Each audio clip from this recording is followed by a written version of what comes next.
পাইতাম এই অক্টেন তারেক রহমানরা খাওয়াইতাম। তারেক রহমান সহ বিএনপির সকলের কাছে আমি এটার জন্য হাত জোর করে ক্ষমা চাইতেছি।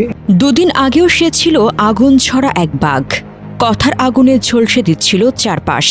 আর আজ সেই একই মানুষ মাথা নিচু করে লাইভে এসে হাত জোর করে ক্ষমা চাইছে। এই হলো বাইকার সাদাফ হাসানের বাস্তবতা। তিনি বলেন, আমি মানসিক ভারসাম্যহীন অবস্থায় এই কথাগুলো বলেছি। এটা আমার মোটেও বলা উচিত হয়নি। আমি দেশ ও জাতির কাছে ক্ষমা প্রার্থনা করছি। বিশেষ করে জনাব তারেক রহমান সহ বিএনপির সকলের কাছে হাত জুড়ে ক্ষমা চাই। আল্লাহর ওয়াস্তে আমাকে মাফ করে দিন। আমার হিদায়াত জ্ঞান ঠিক ছিল না। আমাকে একটা স্বাভাবিক জীবনযাপন করার মতো পরিস্থিতি করে দিন।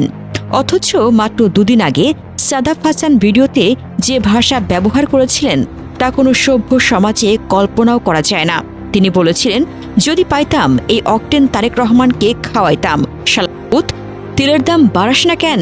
কিন্তু প্রশ্ন হলো, এই সাহস কোথা থেকে আসে? কেন মানুষ সমালোচনার নামে গালাগালিকে বৈধ মনে করে? গণতান্ত্রিক রাষ্ট্রের সমালোচনা অবশ্যই থাকবে, এটাই স্বাভাবিক। কিন্তু সমালোচনা আর গালাগাল এক জিনিস না। সমালোচনা যুক্তির ভাষা হয়, আর গালাগাল হয় অজ্ঞতা ও ক্ষোভের ভাষায়। সবচেয়ে বড় বিষয়, একজন জাতীয় পর্যায়ের রাজনৈতিক ব্যক্তিত্বকে এভাবে প্রকাশ্যে অপমান করার পরেও যদি কোনো আইনি পদক্ষেপ না নেওয়া হয়, তাহলে সেটা সরকারের সহনশীলতার প্রমাণ হতে পারে। কিন্তু সেই সহনশীলতাকে দুর্বলতা ভেবে বসা, এটাই সবচেয়ে বড় ভুল। আজ সাদাফ হাসান ক্ষমা চেয়েছেন, বলেছেন তিনি মানসিক ভারসাম্যহীন অবস্থায় ছিলেন, স্বাভাবিক জীবনে ফিরতে চান। মানবিক দিক থেকে ক্ষমা করে দেওয়া মহত্বের পরিচয়। একজন মানুষ ভুল বুঝে ফিরে এলে তাকে সুযোগ দেওয়া উচিত। একটা বিষয় লক্ষণীয়, সাদাফ হাসানের মতো এমন নজিরবিহীন গালাগালির পরেও তার বিরুদ্ধে কোনো মামলা হয়নি। সরকারের এই সহনশীলতা প্রশংসনীয়। তবে সহনশীলতা দেখানো মানে এই নয় যে কেউ যা খুশি বলে বেড়াবে। এমন আচরণ সমাজে বিষ ছড়ায়, বিভেদ বাড়ায়।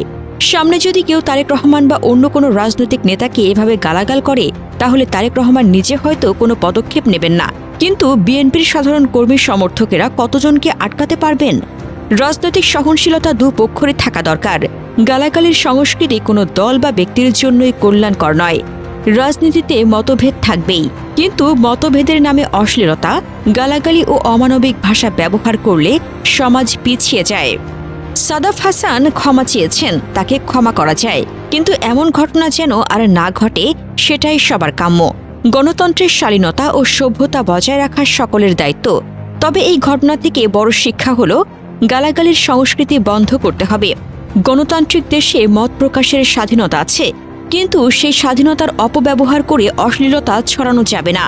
সরকারের সহনশীলতা প্রশংসনীয় যে এমন নজিরবিহীন গালাগালির পরেও সাদাফ হাসানের বিরুদ্ধে কোনো মামলা হয়নি। কিন্তু সহনশীলতা একতরফা হলে চলবে না। রাজনৈতিক নেতা, কর্মী ও সাধারণ মানুষ সবাইকে সহনশীলতা বজায় রাখতে হবে।